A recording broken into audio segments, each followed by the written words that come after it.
Alors, je reprends ce qu'on avait vu la dernière fois. Je fais une toute petite reprise sur l'épisode précédent avant d'embrayer sur la section que j'avais annoncée sur Ops la dernière fois, hier.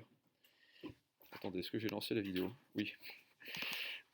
Alors, ce que nous avons vu hier avec Descartes, c'était qu'au fond, Descartes consacrait de manière spectaculaire la rupture avec la philosophie de l'Antiquité, et en particulier dans le domaine de la science.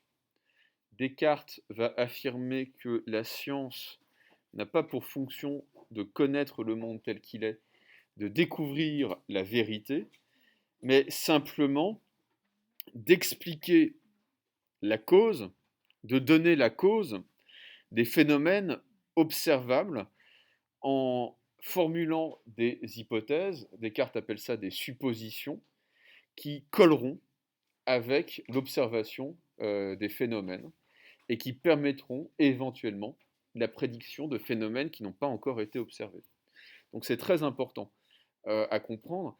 À partir de Descartes, la théorie scientifique renonce à son caractère euh, plein et entier de vérité et se rabat, si vous voulez, sur deux critères: l'objectivité d'une part, c'est-à-dire la capacité de refaire les calculs du savant et de refaire les observations et les expérimentations du savant, et d'autre part, ce qu'on appelle la validité, c'est-à-dire le fait que la théorie permette de décrire les phénomènes à l'aide de lois, de décrire convenablement les phénomènes à l'aide de lois, sans prétendre pour autant être une vérité absolue.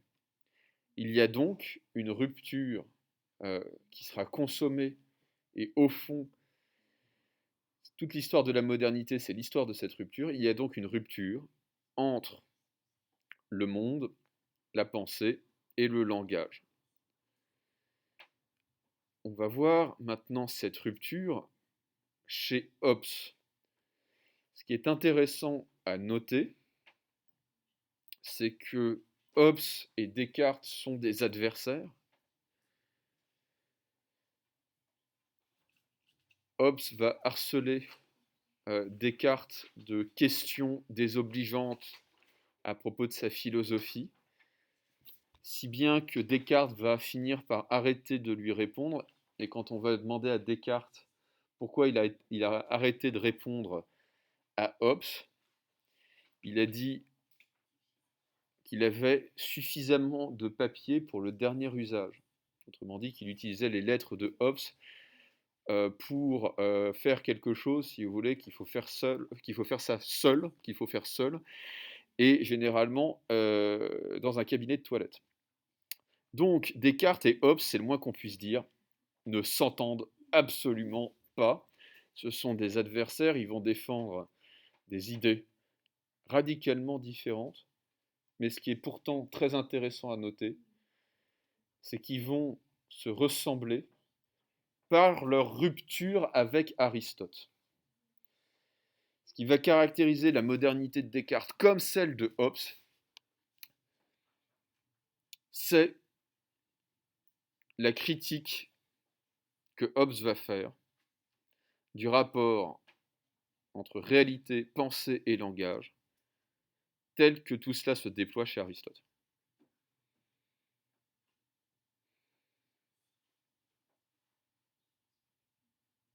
Au fond, ce que Descartes a fait sur le plan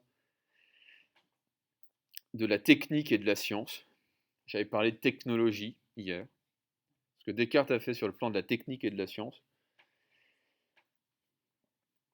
Hobbes va le faire sur le plan de l'éthique et de la politique.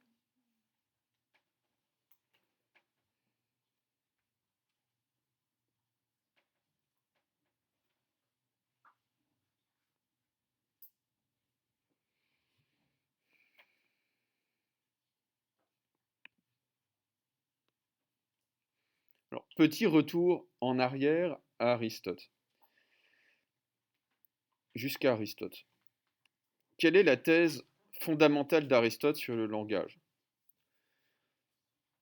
Pour Aristote, tous les êtres humains ont en commun le langage.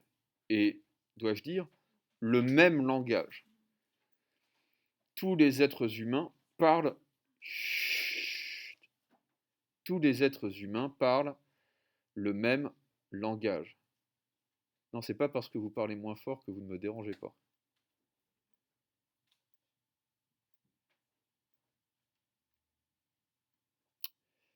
Tous les êtres humains parlent le même langage.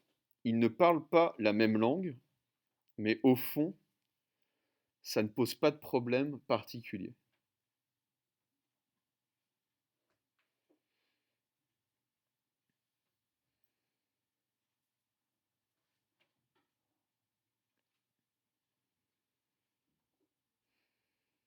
Au fond, c'est pas parce qu'on dit dog ou chien ou hund ou cane que tous ces mots-là ne renvoient pas à la même idée, l'idée de chien. Okay, on parle le même langage, mais on ne parle pas la même langue. Mais au fond, la différence entre les langues, elle est d'ordre symbolique. Chaque mot renvoie au fond à des idées similaires dans des langues différentes. Et on peut traduire parfaitement, en tout cas c'est la thèse d'Aristote, on peut traduire parfaitement des idées qui sont formulées dans des langues différentes.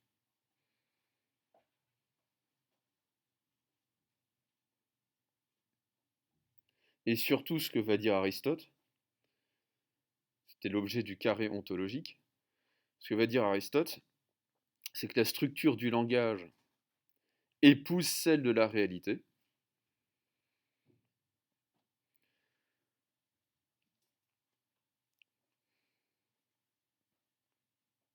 L'inscription d'un prédicat dans un sujet renvoie à l'inscription d'un accident dans une substance. Il y avait ce parallélisme entre, d'une part, sujet-substance, d'autre part, prédicat-accident, qui faisait que pour Aristote, la forme du langage était celle du monde.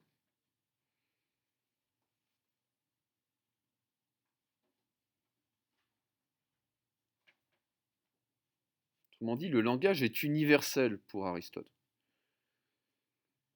Et il nous permet d'accéder à l'essence des choses, à ce qu'elles sont réellement.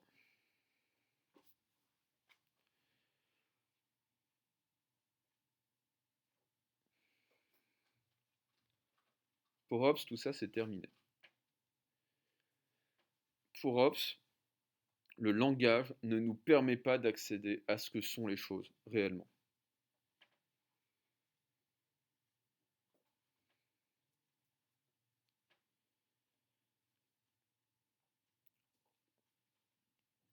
Le langage ne nous permet que de mettre de l'ordre dans nos sensations et nos représentations.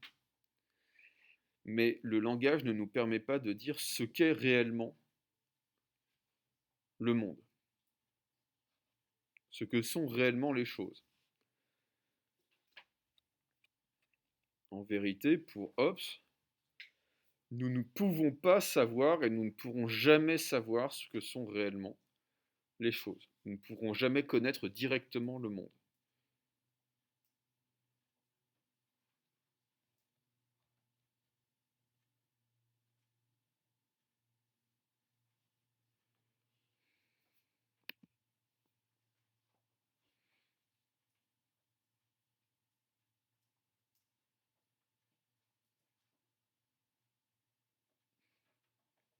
Donc, le langage sert essentiellement à bien nommer les choses, mais certainement pas à les connaître.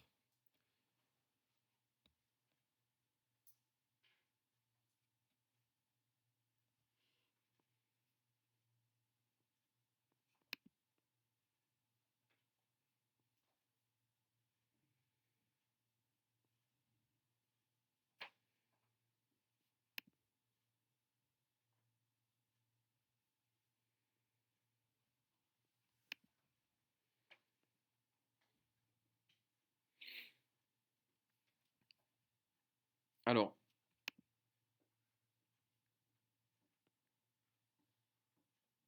je voudrais examiner deux ruptures en particulier euh, entre Hobbes et Aristote ici. Pour Aristote, donc, la distinction entre le sujet et le prédicat reflète la distinction entre la substance et l'accident. C'est le cours que j'avais fait il y a quelques semaines déjà. La distinction entre le sujet et le prédicat reflète la distinction entre la substance et l'accident. Qu'est-ce que cela veut dire? Est-ce que j'ai un feutre? Hop.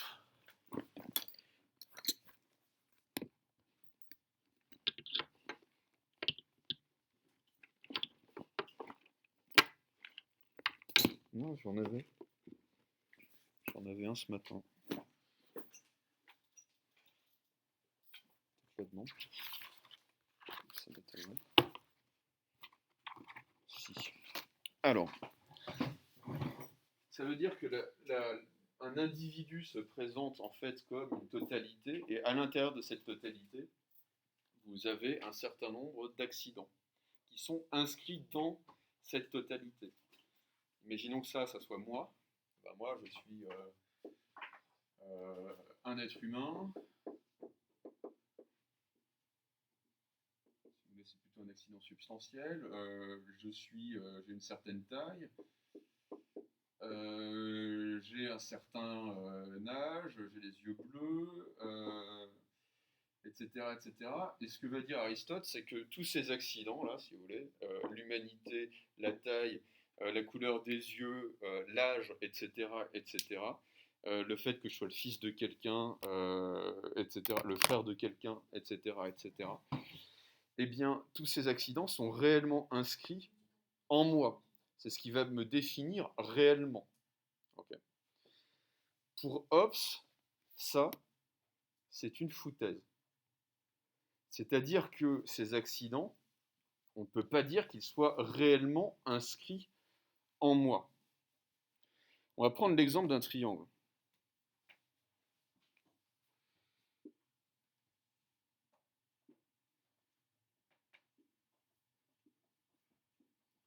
Et de la définition du triangle. Qu'est-ce que c'est que la définition d'un triangle? Un triangle est une figure géométrique fermée, dotée de 3 côtés et dont la somme des angles est égale à 2 angles droits. Okay.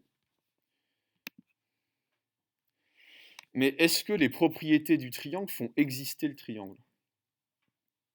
Est-ce que la propriété, ou plutôt le théorème qui dit que la somme des angles d'un triangle est égale à 2 angles droits, fait exister ce triangle-là? La réponse est non pour Hobbes. La réponse est non. Les accidents du triangle ne font pas exister réellement le triangle. Est-ce que vous comprenez ça? Autrement dit, ce n'est pas la couleur bleue de mes yeux qui fait exister mes yeux d'une certaine manière. Ce n'est pas ma taille qui me fait exister d'une certaine manière. Okay. Mais les accidents ne sont pas réellement inscrits en moi.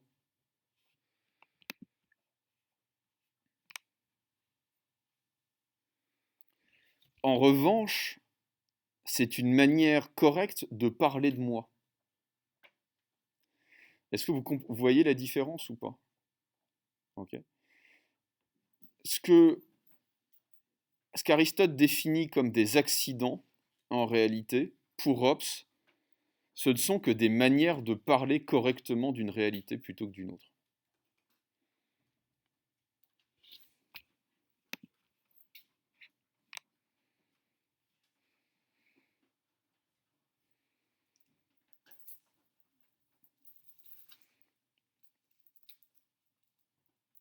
Ce n'est qu'une manière de définir,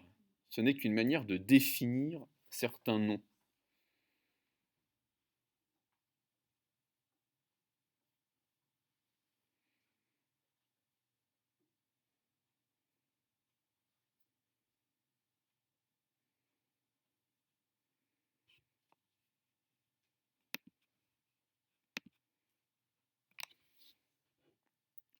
Est-ce que ça va pour tout le monde? Alors,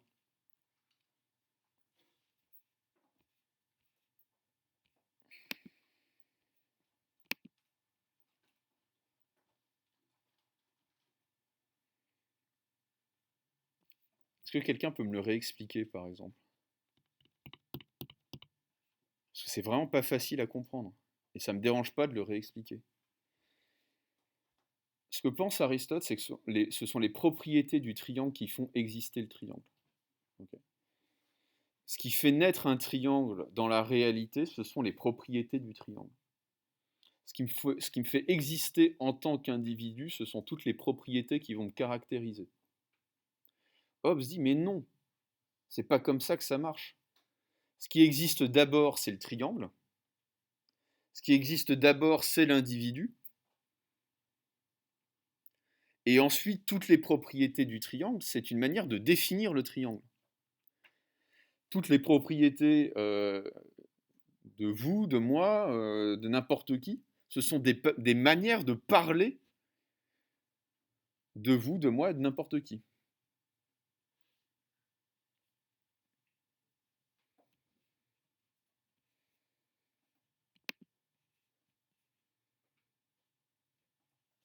Ça n'a aucun sens de dire que les propriétés du triangle sont dans le triangle. Où ça d'ailleurs? Où ça dans le triangle? Nulle part.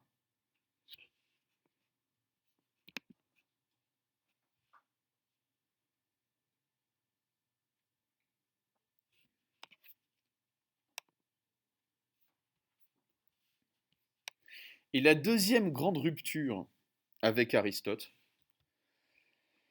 c'est qu'Aristote pensait que l'ordre de la réalité, l'ordre de la réalité correspondait à l'ordre de la connaissance. Il y avait un parallélisme entre l'ordre du monde et l'ordre de la connaissance.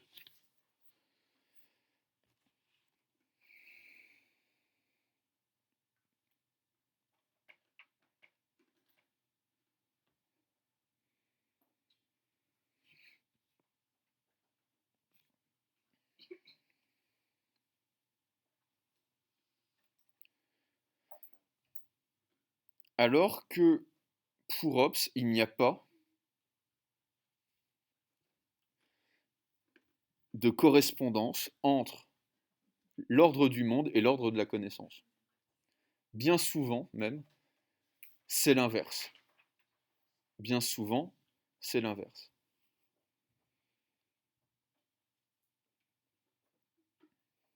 Je vais prendre un exemple très simple.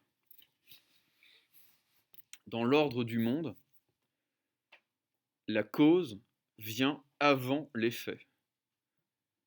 Dans l'ordre du monde, dans l'ordre de la réalité, la cause précède l'effet. Dans l'ordre de la connaissance, c'est souvent le contraire. C'est-à-dire qu'on constate un effet et ensuite on cherche à en découvrir la cause. Donc, l'ordre de la connaissance est souvent à l'inverse de l'ordre de la réalité. Il ne suit pas l'ordre de la réalité. Vous comprenez bien ça? En histoire, il y a un événement qui se produit et on va se demander a posteriori, en fait, quelles sont les causes de cet événement. Or, il est évident qu'en histoire, et en physique d'ailleurs aussi, la cause a précédé l'événement. La cause a précédé l'effet.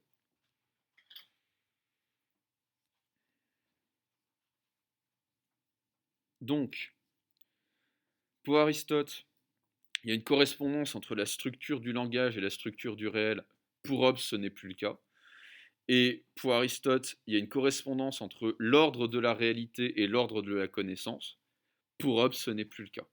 Il y a une rupture dans les deux cas. Dans la structure, on va dire, dans le rapport entre la structure du langage et la structure de la réalité, d'une part, et d'autre part, dans l'ordre de la connaissance par rapport à l'ordre de la réalité.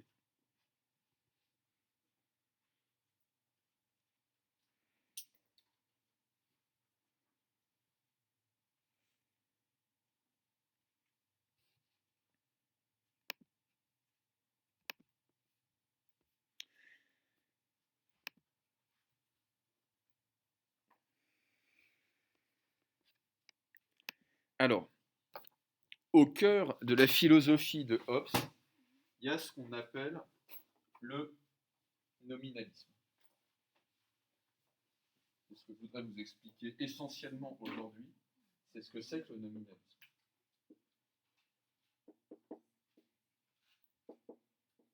Donc, Hobbes est considéré comme nominaliste.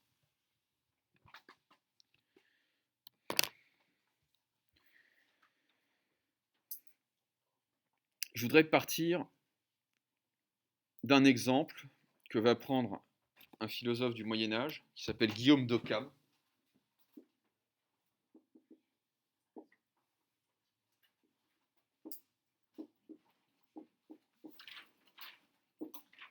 Pour que vous compreniez ce qui est en jeu.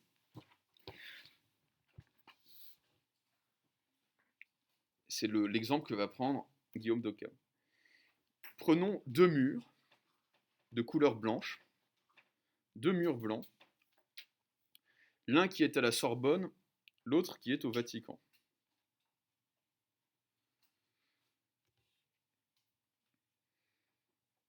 Deux murs blancs, distincts.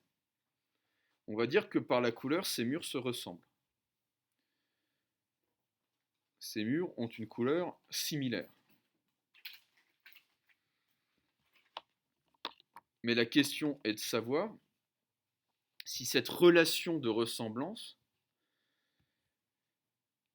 est inscrite dans la nature de chacun de ces murs. Est-ce que la relation de ressemblance est une propriété réelle de chacun de ces murs?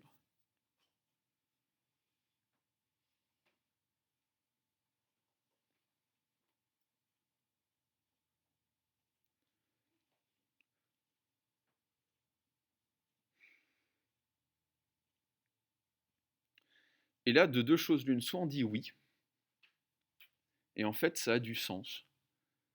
On va dire que ces deux murs sont blancs parce qu'ils ont en commun quelque chose comme la blancheur, qu'il existe quelque chose comme cette catégorie de couleurs qu'est la blancheur.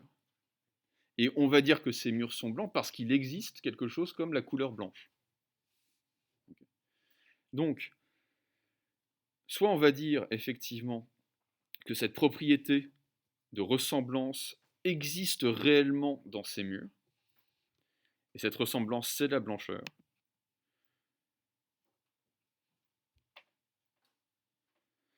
Soit on va dire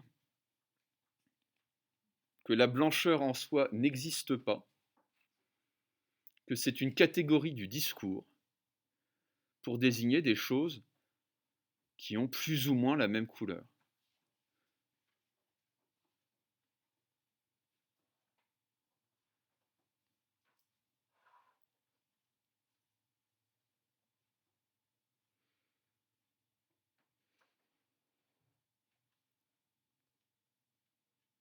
Autrement dit, on va dire que la blancheur, c'est un simple nom, et non quelque chose qui existe réellement, indépendamment de ces deux murs.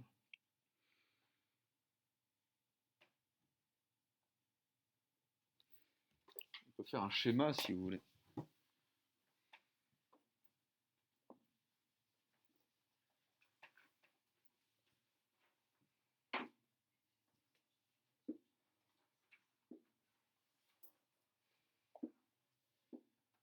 Mur 1, mur 2, même couleur.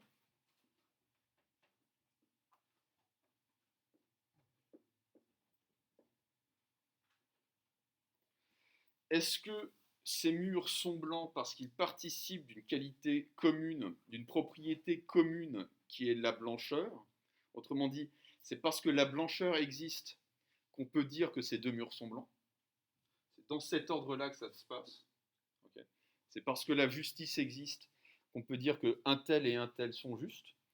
C'est parce que toute une flopée, si vous voulez, de catégories abstraites et universelles existe qu'on peut dire que ceci est, je ne sais pas moi, ceci est beige, ceci est bleu, ceci est un garçon, ceci est une fille. Okay. Autrement dit, est-ce que les catégories abstraites existent réellement? Si vous le pensez, vous êtes ce qu'on appelle dans le vocabulaire du Moyen Âge un idéaliste. C'est-à-dire que vous pensez qu'il y a des idées qui existent réellement et indépendamment, et que les cas particuliers sont des déclinaisons de ces idées. Soit vous pensez comme Hobbes, en fait le contraire, vous allez penser que ce qui existe c'est ce mur blanc et ce mur blanc, que c'est peut-être pas forcément le même blanc, mais que par commodité, en fait, on va dire, bah, ce sont deux murs blancs. Et donc, ce qu'on va appeler la blancheur, c'est simplement une catégorie du langage et une catégorie mentale qui permet en fait de mettre sous une catégorie commune, de classer sous une catégorie commune un certain nombre d'objets. Mais c'est un truc tout bête si vous voulez.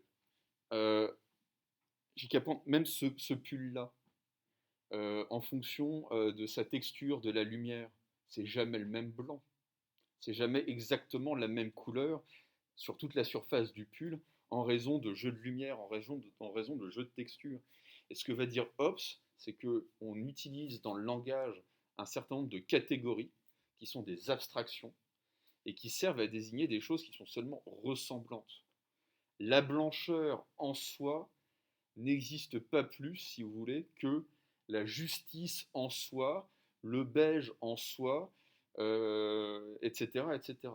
Mais parce qu'il faut bien dire, bah voilà, ça c'est blanc, on va utiliser la catégorie de blancheur. La catégorie de blancheur n'existe pas, elle n'existe pas réellement, c'est juste un nom, c'est juste une manière de nommer les choses. Ça va ou pas du tout? Ok. Donc en fait, de deux choses l'une. Les idéalistes vont dire, si ces deux murs sont blancs, c'est parce qu'il existe quelque chose comme la blancheur. Okay. Et les nominalistes vont dire, si on parle de blancheur, c'est seulement pour pouvoir classer sous la même catégorie de couleurs des objets qui vont se ressembler seulement. La blancheur en soi n'existe pas, mais comme on a besoin de parler de choses de manière générale, on va utiliser cette abstraction.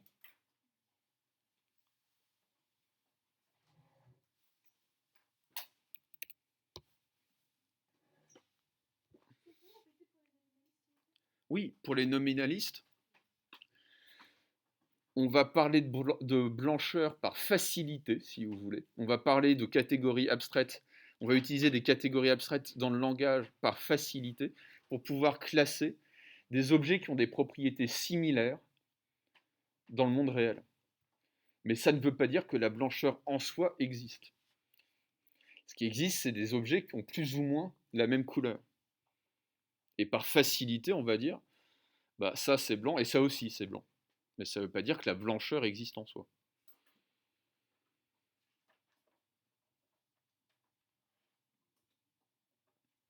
Ça me fait penser à un texte de Claude Lévi-Strauss dans lequel il dit que, par exemple, certains peuples du Grand Nord, comme les Inuits, ont, je ne sais pas si je vous en avais pas déjà parlé de ça, mais ils ont un vocabulaire très riche pour dire le mot blanc en français. Pourquoi? Parce que les Inuits vivent sur la banquise et qu'ils ont besoin, si vous voulez, de faire la différence, c'est une question de survie parfois, entre un blanc immaculé, si vous voulez, et un gris clair. Un blanc qui tire sur le jaune, ou un blanc qui tire sur le gris, ou un blanc qui tire sur le bleu, etc. etc. Parfois, c'est une question de survie parce que ça va permettre de mettre à l'épreuve la solidité de la glace. Donc ça prouve bien, si vous voulez, que le mot blancheur est une... Pour Hobbes, en tout cas pour les nominalistes, hein. Moi je pense que je suis quand même assez nominaliste de ce point de vue-là. Ça prouve bien que les catégories abstraites ne sont que des noms, ne sont que des mots. Elles ne sont pas réellement inscrites dans les choses, ce n'est qu'une manière de parler.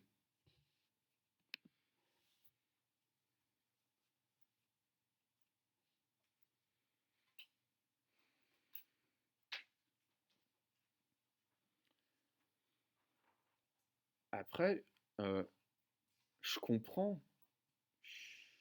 je comprends aussi que on soit idéaliste. Je vais vous donner un exemple. Euh, Pourquoi est-ce que nous nous appelons des êtres humains? Bah, faut bien qu'il y ait quelque chose comme l'humanité qui existe. Et l'humanité, c'est effectivement un certain nombre de caractéristiques, de propriétés spécifiques. Si l'humanité n'existait pas, est-ce qu'il y aurait des êtres humains? Autrement dit, est-ce que l'humanité, c'est simplement une catégorie abstraite qui n'existe pas dans la réalité? Ou est-ce qu'il existe quelque chose comme l'espèce humaine? Est-ce qu'il existe quelque chose comme l'espèce? Bah, je pense que oui. En revanche, enfin très clairement, si vous voulez, le fait est que par exemple, euh, enfin, c'est un fait biologique que les membres d'une même espèce ne peuvent se reproduire qu'au sein de leur espèce. Ça prouve bien qu'il existe quelque chose biologiquement comme des espèces, que l'espèce a une existence réelle. En revanche, est-ce que la blancheur, est-ce que la justice a une existence réelle, indépendamment des actes justes et indépendamment des objets blancs? Je ne crois pas. C'est-à-dire que sur certains points, on peut être nominaliste, et sur d'autres points, il me semble, en particulier en matière biologique, il me semble qu'on doit être idéaliste. Vous comprenez? C'est parce qu'il y a une humanité qu'il y a des êtres humains. En revanche, on peut dire, c'est parce qu'il y a des objets qui ont plus ou moins la même couleur qu'on parle de blancheur. En fait, c'est la démarche inverse. Mais bref, Hobbes va dire, ce qui existe vraiment, ce sont les choses. La blancheur, toutes les catégories universelles n'existent pas réellement. Est-ce que c'est bien compris ça? Ouais? Ou pas du tout? Quel enthousiasme. Ok. Alors, comment est-ce que Hobbes va concevoir la vérité? La vérité, c'était quelque chose de très simple chez Aristote. La vérité, c'était simple comme bonjour. La vérité, pour Aristote, c'était la correspondance entre le discours et la réalité.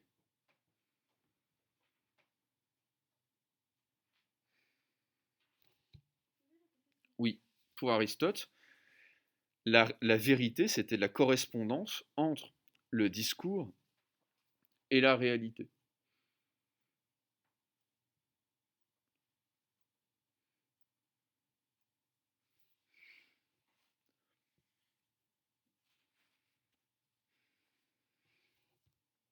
Or, à partir du moment où pour Hobbes, on ne peut pas connaître la réalité telle qu'elle est, bah, la vérité, ça peut plus être ça. À partir du moment où on ne pourra jamais savoir ce que c'est que le réel en tant que tel, le réel en soi, la vérité ne peut plus être la correspondance entre le discours et la réalité.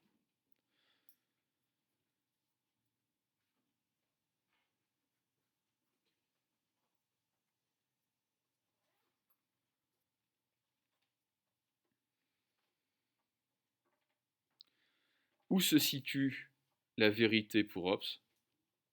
Dans le discours et dans le discours seul. La vérité est une propriété du langage et non une relation entre le langage et la réalité.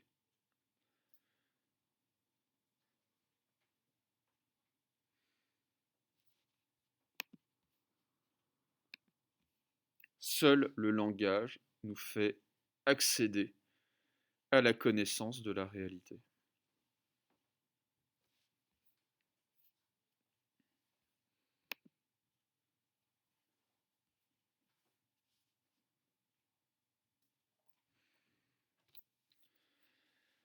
Pour comprendre ça, je vais reprendre un exemple que prend Hobbes dans le Léviathan. Imaginons, et en fait c'est pas si difficile à imaginer à l'époque de Hobbes, imaginons un sourd-muet qui soit totalement dépourvu de langage. Un sourd-muet qui soit qui est privé de la langue des signes, qui est incapable d'écrire et qui est incapable de lire. Un sourd-muet qui est radicalement sans langage. Et on va lui demander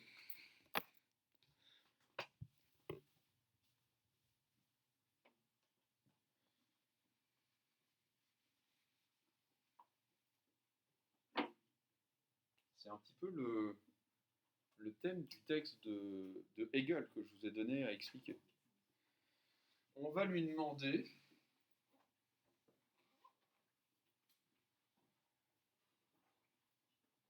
c'est simple comme bonjour. On va lui demander de montrer, d'ailleurs la question est de savoir comment on pourrait le lui demander, mais en gros, on va lui montrer ces deux figures géométriques et par des moyens miraculeux, on va essayer de lui demander de montrer que la somme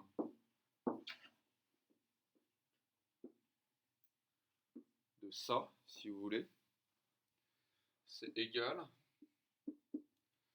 à la somme de ça.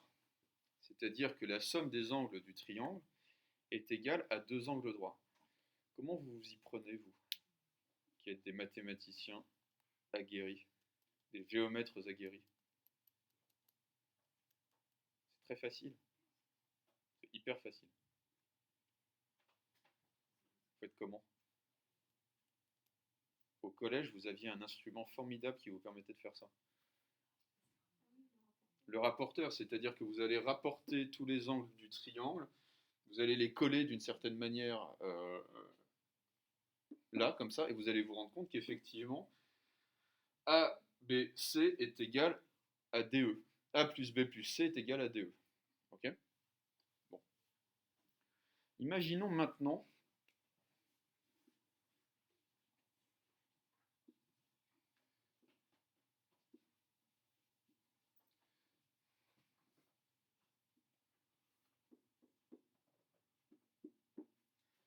qu'on présente à ce sourd-muet un autre triangle. Et on va lui demander de faire exactement la même chose. À votre avis, le sourd-muet qui n'a pas la catégorie du mot triangle, qu'est-ce qu'il va faire? Il va reproduire la même opération pour Hobbes. Parce qu'il sera incapable de voir, parce qu'il n'aura pas le mot triangle, il sera incapable de voir le rapport entre ça et ça. Pour lui, ce sera deux figures géométriques radicalement différentes. Autrement dit, pour un animal ou pour un sourd-muet totalement dépourvu du concept de mot, à chaque fois qu'il voit quelque chose, il voit un individu, il voit quelque chose d'absolument unique. Il ne voit pas la similitude entre ça, et un autre triangle, et encore un autre triangle, et encore un autre triangle. Autrement dit, le sourd-muet dépourvu de langage, l'être dépourvu totalement des mots, à qui il manque les mots, il va devoir refaire sans cesse toujours la même opération avec le rapporteur. Et encore ça, c'est s'il est très très intelligent. Alors que n'importe quel imbécile doué de langage va se dire ah mais ouais, ça c'est un triangle, ça c'est un triangle, donc ça va être tout le temps la même chose pour tous les triangles. Okay. Donc je vous lis le texte de Hobbes qui éclaire pas mal celui de Hegel.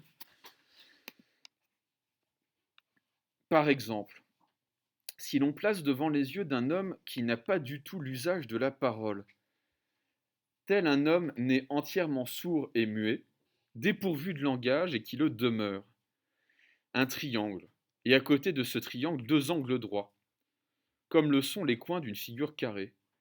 Cet homme peut, en méditant, les comparer et trouver que les trois angles de ce triangle sont égaux à ces deux angles droits qui se trouvent à côté. Mais si un triangle d'une forme différente du premier lui est montré, il ne pourra le savoir sans un nouvel effort, si les trois angles de ce triangle-ci sont aussi égaux aux deux angles droits. Mais celui qui a l'usage des mots, quand il observe qu'une telle égalité est la conséquence ni de la longueur des côtés, ni de quelque autre chose particulière dans son triangle, mais seulement de ce que les côtés sont rectilignes et les angles au nombre de 3, bref que c'est un triangle, et que cela suffit pour qu'il nomme cette figure un triangle, conclura avec confiance qu'universellement une telle égalité des angles se trouve en tous les triangles, quels qu'ils soient, et il enregistrera sa découverte dans ces termes généraux. Tout triangle a ses 3 angles égaux à 2 angles droits, et ainsi la consécution trouvée en un cas particulier est enregistrée et mémorisée dans une règle universelle, et elle libère notre calcul mental du moment et du lieu, et nous délivre de tout travail de l'esprit, à l'exception du premier, et elle fait que ce qui a été trouvé vrai ici et maintenant est vrai en tout temps et en tout lieu. Alors, que nous dit Hobbes ici? Hobbes nous dit que sans le langage, notre rapport au monde serait absolu. Ça, faut le noter.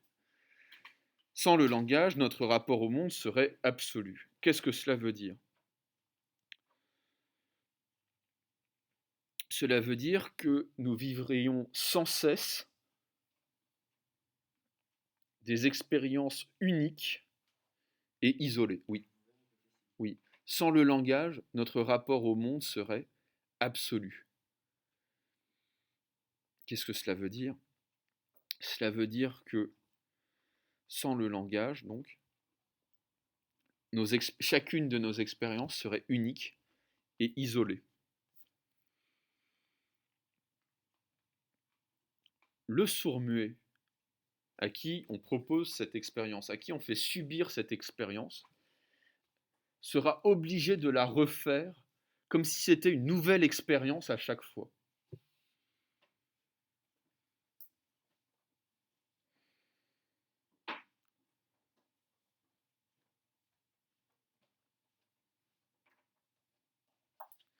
Et il ne verra pas que la vérité dans cette connaissance, elle vient du langage. Il ne pourra pas le voir, en fait, parce qu'il est dépourvu de langage.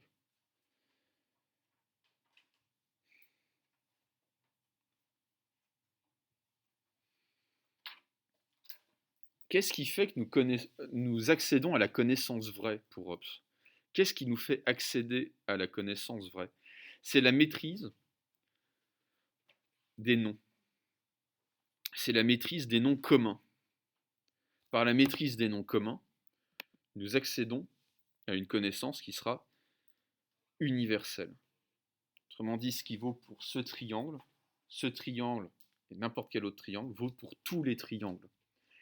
Mais pour ça, dit Hobbes, il faut qu'on ait le mot triangle. Et il faut qu'on en comprenne la signification.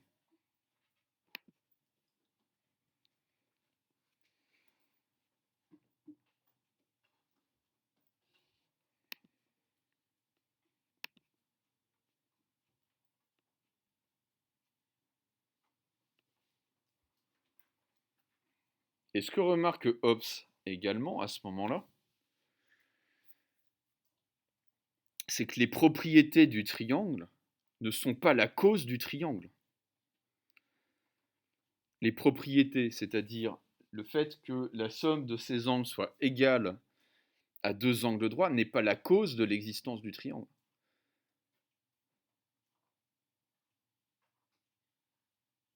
Il n'y a pas d'antériorité des propriétés du triangle par rapport au triangle.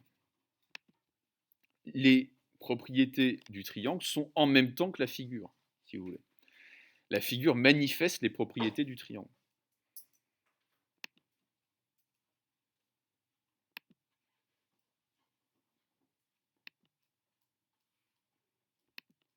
Est-ce que ça va pour tout le monde, ça?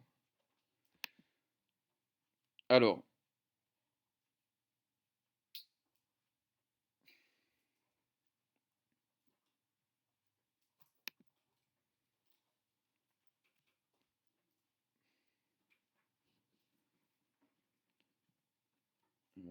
qu'est-ce que je peux vous dire qui soit simple?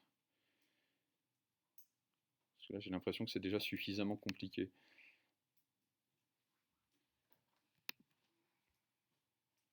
On a fait le reproche à Hobbes. On a fait le reproche à Hobbes de dire que la vérité, à ce moment-là, était radicalement arbitraire. Au fond, ce que va dire Hobbes, c'est que le langage, pardon, la vérité n'est plus dans une relation entre le langage et la réalité, mais est seulement une propriété du langage. Ok ? Et on va dire à ce moment-là, bah, si la vérité n'est plus le rapport entre le langage et la vérité, alors la vérité dépend uniquement de la définition que nous donnons des choses, et donc la vérité est purement arbitraire. C'est une critique que va en particulier faire un philosophe allemand qui s'appelle Leibniz.